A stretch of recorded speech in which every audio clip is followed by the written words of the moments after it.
سبحان اللہ سبحان اللہ. میں رب کی بارگاہ میں کیا جواب دوں گا؟ اولیاء اللہ تو بھٹکے ہوئے گمگشتہ راہ انسانوں کو خدا تک پہنچانے کے لیے آئے ہیں. اگر وہ کرامتیں آج کا کمزور انسان دیکھ لے تو انہی کو سب کچھ مان بیٹھے گا. وہ ڈرتے ہیں آپ کی سوچ سے کہ اگر اس نے ایسا کچھ سوچ لیا تو میں رب کے حضور رب کو کیا جواب دوں گا. اس لیے وہ اپنی کرامتوں کو چھپاتے ہیں. اور کبھی کبھی کچھ بزرگوں کی اولیاء اکرام کی کرامتیں ظاہر ہوتی ہیں، جیسے غوث پاک کی کرامت ظاہر ہو گئی. فرمایا بلاد اللہ ملکی تحت ہو گئی. کیا اپنے اختیارات کا اظہار کیا کہ میرے سارے اللہ کے ملک میرے حکم کے ماتحت ہیں اور ان پہ ہر حال میں میرا حکم نافذ ہوتا ہے. اللہ کے سالوں میں کوئی ایسا سال نہیں، مہینوں میں کوئی ایسا مہینہ نہیں جو میری بارگاہ میں حاضری دیے بغیر آگے گزر جاتا. یہ غوث پاک کہتے ہیں اگر میں اپنی توجہ کو مردے پہ ڈال دوں تو اللہ کی قدرت سے اس میں زندگی پیدا ہو جائے. اگر میں اپنی توجہ کو پہاڑ پر ڈال دوں تو وہ سنگریزوں میں بدل جائے. اگر میں اپنی توجہ کو آگ پر ڈال دوں تو وہ ٹھنڈی ہو جائے. اگر میں اپنی توجہ کو آگ پر ڈال دوں تو ٹھنڈی ہو جائے. سمندر پہ ڈال دوں تو اس کے تلاطم میں ٹھہراؤ پیدا ہو جائے. یہ سب کہے گئے غوث اعظم، یہ انہی کے شعر ہیں. کہے گئے کیسے کہے گئے؟ اولیاء کرام کی زندگی میں ایک وقت ایسا آتا ہے جب اللہ پاک اپنے اس محبوب بندے سے راضی ہوتا ہے اور بے پناہ انعامات اسے عطا فرماتا ہے. اور جو انعامات جو اختیارات بندے نے اللہ کو عطا فرمائے ان تمام اختیارات کو حکم دیتا ہے کہ جاؤ میرے اس محبوب بندے کی بارگاہ میں اور جا کے کہو کہ میں فلاں ہوں، اپنا تعارف کراؤ. کیا بات. واہ. تو غوث پاک کی زندگی میں بھی ایسا وقت آیا کہ وہ سارے اختیارات آگے حضور میں وقت ہوں، میں سال ہوں، میں فلاں ہوں، مجھے آپ کے حکم کے ماتحت کیا گیا ہے. تو غوث پاک ان تمام چیزوں کو دیکھتے جا رہے ہیں اور زبان حال سے ارشاد کلمات جاری ہوتے جا رہے ہیں. ایسا نہیں ہے کہ انہوں نے اپنی ذات کو منوانے کے لیے کرامت دکھائی تھی. سب سے بڑا معاملہ یہی کہ جب ذات سے کو منوانے کے لیے کرامت دکھائی جائے تو وہ کرامت نہیں ہے میرے پیارے، وہ کرامت نہیں ہے. ولی کو سمجھنے کے لیے اللہ نے آپ کی تمناؤں خواہشوں پہ کچھ نہیں چھوڑا ہے. اب آئیے سوال کر لیتے ہیں قرآن سے کہ مولا جن کا مقام اتنا ہے، جن کی عظمت اتنی ہے، تیری بارگاہ میں محبوبیت اتنی ہے کہ جب وہ تیری یادوں میں کھو جاتے ہیں تو پردے گرا دیتا ہے، حجابات ہٹا دیتا ہے، دوریاں دور کر دیتا ہے، تیرے قرب خاص میں ہوتے ہیں. اس وقت انہیں کوئی خوف نہیں ہوتا، کوئی غم نہیں ہوتا. مولا جن کا مقام یہ ہے تو وہ ہوتے کون لوگ ہیں؟ وہ ہوتے کون لوگ ہیں؟ تو قرآن آگے کہتا ہے الذین آمنوا وکانوا یتقون. یہ وہ لوگ ہیں جو ایمان لائے اور زندگی کے ہر لمحہ مجھ سے ڈرتے رہے. زندگی کے ہر لمحہ مجھ سے ڈرتے رہے. اب کوئی آسمانوں میں اڑتا ہوا نظر آ جائے نا تو اسے دھڑ سے ولی نہ کہہ دینا. اس کو دیکھنا ایمان والا ہے کہ نہیں. ایمان والا ہے پھر دیکھنا تقوی والا ہے کہ نہیں. سبحان اللہ سبحان اللہ. ایمان و تقوی اگر اکٹھا جمع ملے تو ہو سکتا ہے کہ یہ ولی ہے، اس سے یہ کرامت ہے. اگر دونوں میں سے کوئی ایک چیز نہیں ہے تو سب کچھ ہو سکتا ہے. استدراج ہو سکتا ہے، نظر کا دھوکہ ہو سکتا ہے، ہیپنیٹزم ہو سکتا ہے، ٹیلیزم ہو سکتا ہے، کچھ بھی ہو سکتا ہے، ٹیلی پیتھی ہو سکتی ہے، کچھ بھی ہو سکتی ہے، لیکن کرامت نہیں ہو سکتی. کرامت نہیں. تو قرآن کا واضح بیان ہے الذین آمنوا وکانوا یتقون. یہ وہ لوگ ہیں جو ایمان لائے اور زندگی کے ہر لمحہ مجھ سے ڈرتے رہے.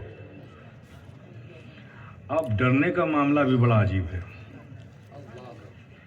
محفل کا تقوی، خلوت کا تقوی اور ہے جلوت کا تقوی. سبحان اللہ. محفلوں میں تو سبھی متقی ہو جاتے ہیں بھائی. اب یہ کیسے جانو گے کہ تنہائیوں میں یہ متقی ہے کہ نہیں؟ کچھ نہیں چھوڑا اسلام نے. آپ کے سوچنے کے لیے کوئی اسپیس نہیں چھوڑا ہے کہ آپ اپنی عقل سے فیصلہ کرو. سب واضح ہے. تقوی والا ہو تو محفل میں تو سبھی متقی ہوتے ہیں، اب یہ تنہائیوں میں متقی ہے کہ نہیں، یہ کیسے جانو گے؟ کیسے جانو گے؟ تو میرے پیارے، آؤ مفسر اعظم رحمت عالم کی بارگاہ میں چلتے ہیں۔ سبحان اللہ۔ آقا فرماتے ہیں کسی شخص کے بارے میں اس وقت تک کچھ مت کہو، کوئی فیصلہ مت لو اس شخص کے بارے میں جب تک کہ 3 معاملات نہ کر لو۔ اسے اپنا پڑوسی بنا لو، اس کے ساتھ سفر کر لو، اس سے لین دین کر لو۔ ایک پڑوسی سے چھپ نہیں سکتا کہ اس کے گھر کے اندر کا ماحول کیا ہے۔ لین دین کر لو، نیت کا پتہ چل جائے گا۔ سفر کر لو، عادت کا پتہ چل جائے گا۔ دے رہا ہوں تمہیں 3 کسوٹی، نکل جانا مارکیٹ میں لے کے، پھر فیصلہ کرنا ولی ہے کہ نہیں۔ تو میرے پیارے، یہ رب کا کام ہے، وہ جسے اپنا محبوب بنا لے اسے ولی بننے دو۔ ہمیں تو صرف شریعت کے احکام کا پابند رہنا ہے، ہر باعظمت، ہر مکرم، ہر صاحب نسبت کی تعظیم کرنی ہے، وہ علم کی نسبت سے باعظمت بنا ہو یا منصب کی نسبت سے، نسب کی نسبت سے باعظمت بنا ہو، ہر معزز کی، ہر مکرم کی، ہر باعظمت کی تعظیم و تکریم کرنا ہے، لیکن حکم شریعت کا ماننا ہے۔ حکم پرائٹی شریعت کو دینا ہے، جو شریعت کے خلاف ہو۔ یہی ان بزرگان دین کا ہمیشہ پیغام رہا۔ آپ بات کر رہے ہیں حضرت علامہ تقی الدین صاحب قبلہ الشفیق، بتائیے کتنی محنت کی، کون سی انہوں نے بلڈنگ بنائی؟ بولیے نا، کوئی بلڈنگ بنائی کیا؟ راجستھان میں رہے، وہاں کیا کیا؟ وہاں بھی دین کی خدمت کرتے رہے۔ پھر یہاں آئے، ہبلی آئے، وہاں بھی ایک مدرسے کی بنیاد ڈالی جو آج دارالعلوم غوثیہ کی شکل میں ہے۔ پھر یہاں آئے، یہاں بھی لوگوں کو ہدایت اور دین و سنت پر چلنے کی تلقین کرتے رہے۔ یہی تو کیا نا، پوری زندگی سے صرف کر دی۔ تو یہ راہ آسان نہیں ہے میرے پیارے، لیکن اس کے لیے آسان ہے، اس کے لیے آسان ہو جاتی ہے جو اپنے آپ کو رضائے مولا اور راہ مولا میں جب اپنے کو سپرد کر دیتا ہے، وقف کر دیتا ہے، تو اس کے لیے منزلیں آسان ہو جاتی ہیں۔ تو آپ سب کی مشترکہ خوش نصیبی ہے کہ آپ ایک ایسی ذات کی یاد میں عرس مناتے ہیں جو واقعی اس کا حقدار ہے، واقعی اس کا حقدار ہے۔ لیکن یاد منانے میں صرف کرامتوں کا بیان مت سنا کیجئے، مت کروایا کیجئے۔ کیا بات، ابھی جب ولی ہے تو کرامت ہوگی ہی نا، یہ کون سی خاص بات ہے؟ واہ واہ واہ۔ جتنے خطبہ آئیں ان کو بتائیے ان کی زندگی، تاکہ وہ ان کی زندگی کے مجاہدات جو انہوں نے جہد کی ہے، جو کوششیں کی ہیں دین کے لیے، جو قربانیاں دی ہیں، وہ آج کی نسلوں کے سامنے آنا چاہیے، تاکہ آج نسلیں سوچیں کہ ایک فرد میں اتنی خشیت، اتنی للہیت، خدا کا اتنا خوف، دین کی اتنی محبت کہ سب کچھ قربان کر دیتا ہے دین کی اشاعت کے لیے۔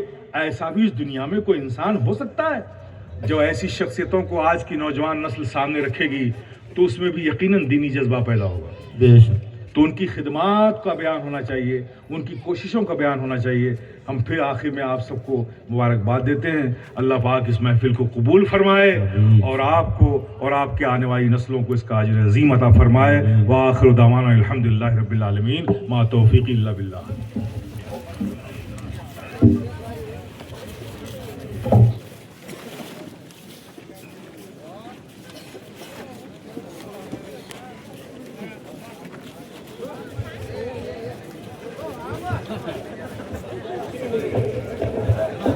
ہیلو تمام حضرات تشریف رکھے۔ صلاۃ و سلام سے قبل حضور صاحب سجادہ، حضور قائد ملت، سجادہ نشین آستین محبوب یزدانی سید اشرف جہانگیر سمنانی، حضور قائد ملت سلسلہ قادریہ اشرفیہ میں داخل کرائیں گے، اور بعد سلسلہ تا صلاۃ و سلام ہوگا، اور اس کے بعد انشاءاللہ دعائیں عام ہوں گی۔ تمام حضرات جو ہے، جو جہاں ہے، جو بھی حضرت سے مرید ہونا چاہتے، سلسلے میں داخل ہونا چاہتے ہیں، وہ جہاں